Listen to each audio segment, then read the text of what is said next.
Friends, இன்னைக்கு நம்ம ஒரு ட்ரெடிஷ்னல் பலகாரம் அதிரசம் எப்படி செய்யலாம்னு பார்க்கலாம் வாங்க. இதுக்கு 2 மணி நேரம் ஊற வச்ச பச்சை அரிசி எடுத்து நல்லா மிக்ஸ் பண்ணிக்கலாம், நல்லா கிரைண்ட் பண்ணி எடுத்துக்கலாம். ஒரு பிளேட்க்கு மாற்றிட்டு அதை நல்லா பொடி மாவாக வர வரைக்கும் நல்லா ஃபில்ட்ரு பண்ணி எடுத்துக்கலாம். இப்படி நம்ம கையை வச்சு நல்லா ப்ரெஸ் பண்ணி விட்டோம்னா மாவோட ஈரப்பதம் போகாமல் இருக்கும். இப்போ நம்ம வெல்லத்தை எடுத்து வச்சு சர்க்கரை பாகு காய்ச்சிக்கலாம்.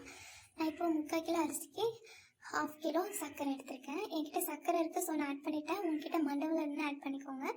அப்புறமா சுக்கு ஏலம் தனியாக நீங்கள் இடித்து வச்சு அதையும் அந்த சர்க்கரை பாகு இருக்கு இல்லையா, அது கூட நீங்கள் சேர்த்து நல்லா மிக்ஸ் பண்ணிக்கோங்க. நல்லா மிக்ஸ் பண்ணிக்கோங்க, லோ ஃப்ளேம்லேயே வச்சுக்கோங்க.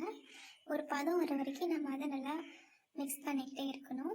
இப்போ நம்ம பதம் பார்த்துடலாம். ஒரு கப்பில் தண்ணி எடுத்துகிட்டு அந்த பதத்தை ஊற்றி பார்த்து இது மாதிரி நல்லா உருண்டை பதம் வர வரைக்கும் எல்லாம் சர்க்கரை பாகு காய்ச்சி எடுத்துக்கலாம். இது தனியாக ஒரு பாத்திரத்துக்கு நான் சேஞ்ச் பண்ணிக்கிறேன், மாற்றிட்டு இப்போ நம்ம ரெடி பண்ணி வச்சுக்க பச்சரிசி அது கூட சேர்த்து நல்லா கலந்து விட்டுக்கலாம். நல்லா மிக்ஸ் பண்ணி விடுங்க. அந்த பாகு ரெண்டுமே நல்லா மிக்ஸ் பண்ணி வர வரைக்கும் இப்போ நம்ம க்ளோஸ் பண்ணி வச்சிடலாம். இது நம்ம இன்றைக்கெலாம் செய்யக்கூடாது, ஆஃப்டர் 2 டேஸ்க்கு அப்புறமா செஞ்சு பாருங்கள். இப்போ நாங்கள் க்ளோஸ் பண்ணி வச்சுட்டு 2 நாளுக்கு அப்புறமா எடுத்து பார்த்தோம். இந்த மாதிரி பதத்தில் இருந்தது, கையில் ஒட்டாமல் சூப்பராக வந்துருந்தது. இப்போ நம்ம அதிரசம் சொல்லலாம். ஒரு பேனில் ஆயில் ஊற்றிட்டு நல்லா காய வச்சிடலாம். அந்த மாவு எடுத்து நல்லா அப்படி உருண்டை பண்ணிக்கோங்க. கையில் உருண்டை பண்ணிவிட்டு ஒரு நல்ல சுத்தமான ஒரு பேப்பர் இல்லை ஒரு பிளேஸில் இப்படி நெய் இல்லைனா எண்ணெய் ஏதாவது அப்ளை பண்ணிவிட்டு இப்படி நீங்கள் தேய்ச்சி விட்டு சென்டரில் ஒரு ஹோல் மட்டும் போட்டு எண்ணெயில் எடுத்து போட்டு பொரிச்சிக்கலாம். எண்ணெய் வந்துட்டு நல்லா காஞ்சிருக்கணும்.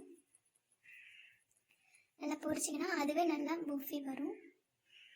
இன்னும் சூப்பராக வந்துருந்தது. நாங்கள் இன்றைக்கி ஃபஸ்ட் டைம் தான் நாங்கள் ட்ரை பண்ணோம். இதுவே நல்லா இருந்தது.